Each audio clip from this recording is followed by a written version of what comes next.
friends, welcome back to the Avocado Toast Budget. If you're new here, my name is Lexa, and today we are going over what I spend as a 25-year-old influencer in Metro Detroit. Quick background, I live in Metro Detroit with my partner and our two fur babies. One of them is actually right here. Let me see if she'll let me hold her.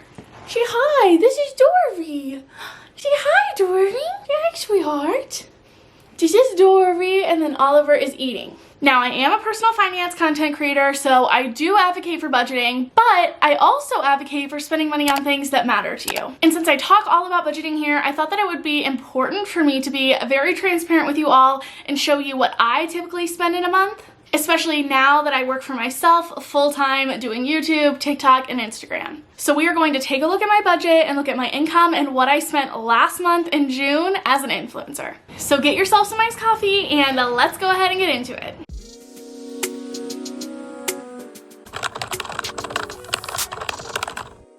First, let's go ahead and break down my income. I'm self-employed, so everyone does this differently depending on how much revenue that you're bringing in, if you want to pay yourself steadily, if you want to pay yourself just depending on how much you make. But I decided that I wanted to pay myself as steadily as possible, so I built up a couple of months of an emergency fund inside of my business account where I know that even if my income fluctuates month to month, because some months it makes more, some months I make a lot less, I will still pay myself the same. And so far that has come out to $3,500 after taxes, and $1,000 of that goes toward our joint account. So my situation is a little bit unique as well because I not only have a personal account and a personal budget, but 30% of our income goes into a joint account, and that joint account covers our joint expenses. So things like rent, utilities, also some of our joint savings goals like vacations or vet bills for our two cats. Now, to make things as simple as possible for this video, I am just splitting those expenses in half and saying that I pay half of those, even though the percentage system that we use means that I put a little bit more into our joint account. So technically I'm like paying more than 50%, but I don't feel like we need to overcomplicate things, and it's pretty close anyway. So I'm just going to say that I pay half of all of those bills. So let's go ahead and break down our fixed expenses inside of our joint account. First, and the big one, as always, is rent. We are actually very lucky because we have lived inside of this small one-bedroom apartment for a few years now, so our rent hasn't increased too much. So I put $443 toward rent every month. I will be perfectly honest with you, we have very much outgrown this space. Currently, we have a one-bedroom set up as both a studio, which is what I'm sitting in now, that has this filming area, my get ready table, also a bed, and then the kitchen. And then we also have a bedroom back in the back that has another bed, and it also has a desk set up and all of Liz's stuff for work. And that is because we both work from home in a very small space, and ideally we would have like a 2 to 3 bedroom apartment, but we decided we wanted to stick it out for one more year, take advantage of that low rent so we can put money toward our other savings goals, and then ultimately move to someplace that we really love and see ourselves living for a while. Also, my guess would be a portion of this is a tax write-off since I do have a space for filming in this apartment, but to be perfectly honest with you, this is my first year. I just kind of got thrown into this all of a sudden and I don't know anything about taxes, so I'll let my accountant worry about that later, so it might actually end up being a little bit less after the tax write-offs. Next is $3.44 for Amazon Prime. This is a student membership because Liz is still completing her graduate degree, so we get the student deal with Amazon. Then $1.50 for our Ring doorbell. This one is actually one that I need to go ahead and cancel because our apartment complex made us take our Ring doorbell down, so we are paying $3 a month to not use it. So I need to go ahead and actually cancel that. $21.04 goes toward pet insurance for both of our cats. Now I know people have mixed opinions on pet insurance, but personally for us, we know that chances are we are probably losing out on money by contributing so much a month toward pet insurance, but it just brings us so much peace of mind that for me, it's worth every penny, knowing that we would never have to decide between going into debt and taking care of Dory and Oliver. $85 toward DTE, that is our energy company. This definitely fluctuates, but during the summer we are running AC a lot. So last month it was $170, so I'm just going off of that. $35 goes toward our internet with AT&T. $9.14 goes towards Toggle, that is renter's insurance. If you rent and you don't have that, get that. It is like the only thing that protects you and all of your stuff in case something happens. $5 toward Dash Pass. We love Dash Pass, and I'm actually really excited because we're gonna be able to cancel this because I just got the Chase Sapphire Preferred card and you get a year of Dash Pass for free. So that's awesome. That will be coming out of our budget soon. $1.50 for iCloud. We split the storage. We actually need to upgrade. iCloud keeps telling me that we're out of space. Last month of my half, I spent $41.35 on household expenses. This varies month to month, but in the case of June, this was mainly just some cleaning products that we needed to stock up on, and also some basic groceries that we share. Otherwise, we just split groceries. She buys her own, I buy my own, because we never really eat the same things. $30.86 went toward cat litter. I have a lot of people ask me why I spend so much money on cat litter, and it is because we actually have one of those automated cat litter boxes. So they are the disposable kind. And let me just tell you, I know I wrestled with it for a long time about the environmental impacts of it, but for me and my functionality in this household, cleaning up cat litter every day was the thing that I hated the most, and I never got around to. And having something that is automated that I can just once a week go and completely just put a lid on it, throw it away, and put a whole new thing in has been a lifesaver for me.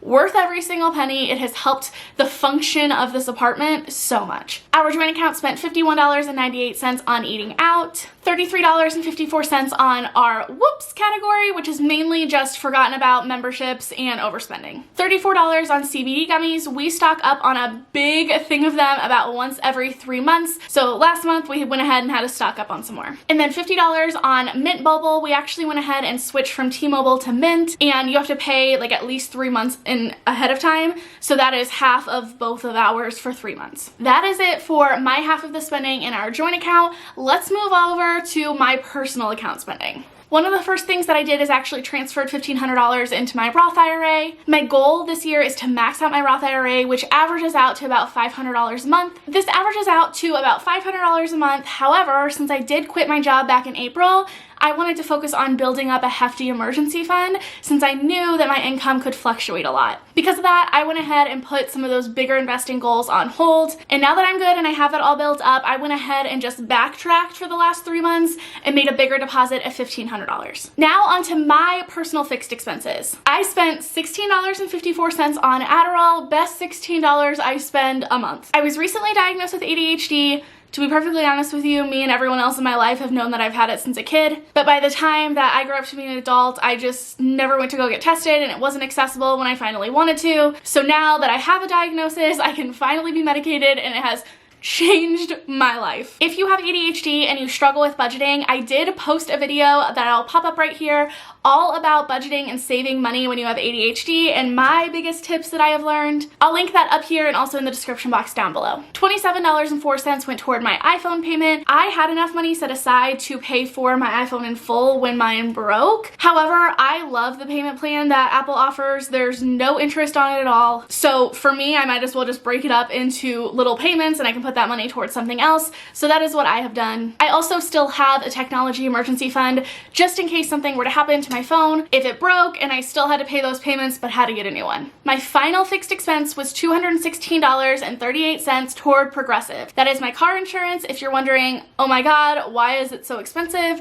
That would be because, like I mentioned, we live in Detroit, which means that we live in Michigan, which, in case you didn't know, has literally the worst car insurance situation ever. It is a no-fault state, which means a few months ago when I got rear-ended at a stoplight and I filed through my insurance, I did not realize that this was going to happen, but whenever they paid for it, even though I was literally rear-ended, it was not my fault, since it's a no-fault state, they still increased the cost of my insurance. So all in all, I shouldn't have even filed with them, but whatever, I have learned. Now it's even more expensive than it was. Now let's move on to my variable spending, and this is where it gets interesting. The first thing that I spent money on was $758 toward done.com, which, let me go ahead and just preface this by saying this is the online resource that I got my ADHD diagnosis with. Where we are at right now, the neuropsychologist and the psychiatrist don't have like any openings for this foreseeable future, and the ones that do don't accept my insurance, and it is crazy expensive even with my insurance with high copays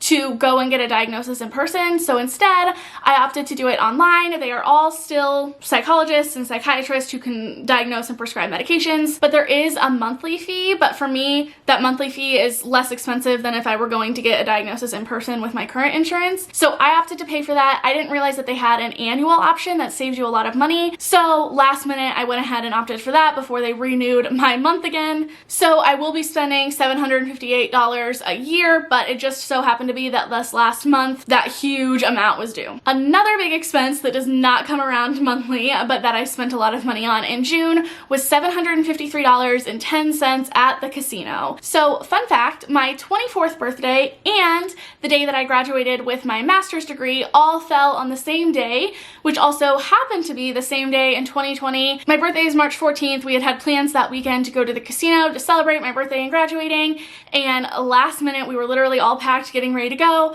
We ended up having to cancel, and then we hadn't been anywhere since. So this was our late celebration of my birthday. I had saved up for this. This was an expense that we were totally okay having. We love going to the casino. We just bring a certain amount and we don't expect to actually leave with any money. We just go and hang out at a hotel, have a nice time, and enjoy the weekend. It was so much fun, worth every penny, but definitely not something I splurged on very often. I also spent $450 on a plane ticket because tomorrow I'm actually leaving to go see my mom and my brother in Springfield, Missouri. I also spent $158.83 at Fabletics. Money well spent. I'm actually wearing their leggings right now. I like never take them off.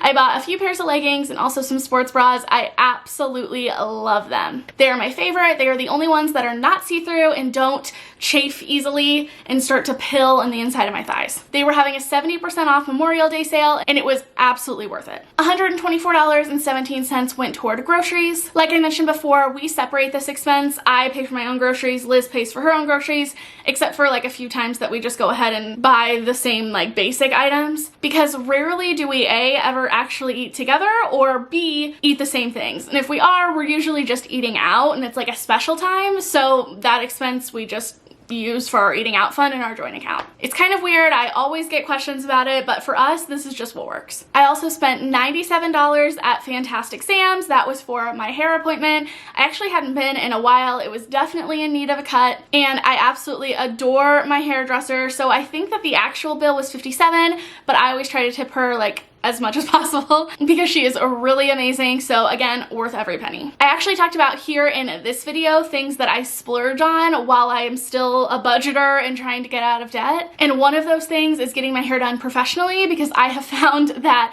anytime I try to do it at home, I just end up messing it up, and then I end up having to go to a hair appointment anyway, which costs me even more money. Or if I do it at home and I like it, with all of the tools and supplies I have to buy, and my hair is so thick, I have to get like insane amounts of product. I end up spending almost as much as I would have spent at a hair salon anyway. So for me, it is actually less expensive to go get my hair done professionally than it is for me to take the time and buy all of the supplies for me to do it myself at home. Then I spent $85.83 on Amazon. I love Amazon Prime, but specifically this month, that money was spent on a new purse.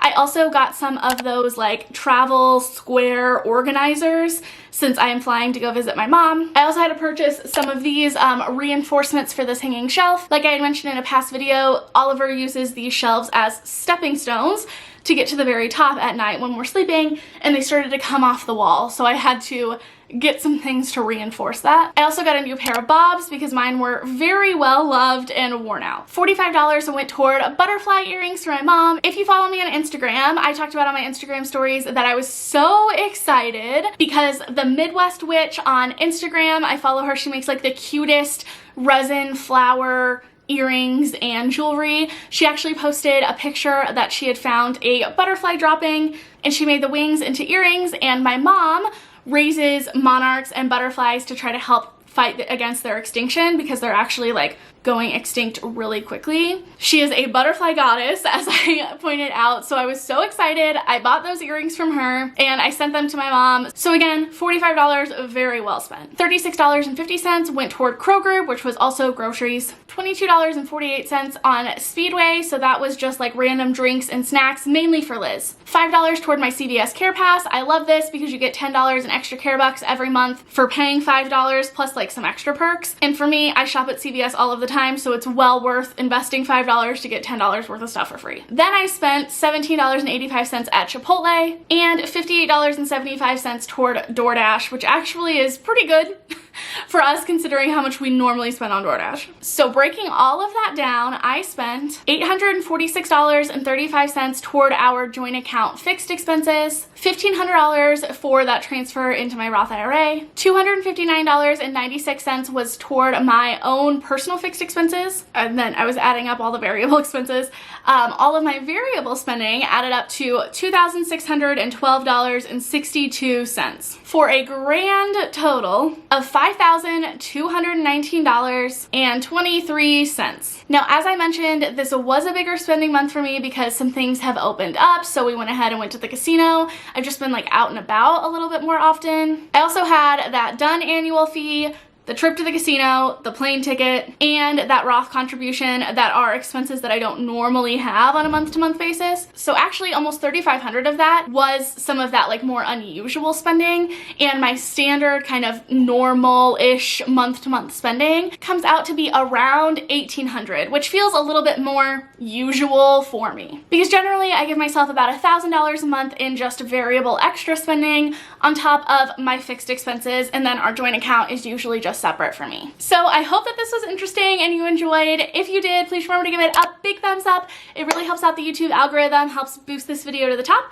That way more people can find this content, and I will see you all next time. Bye.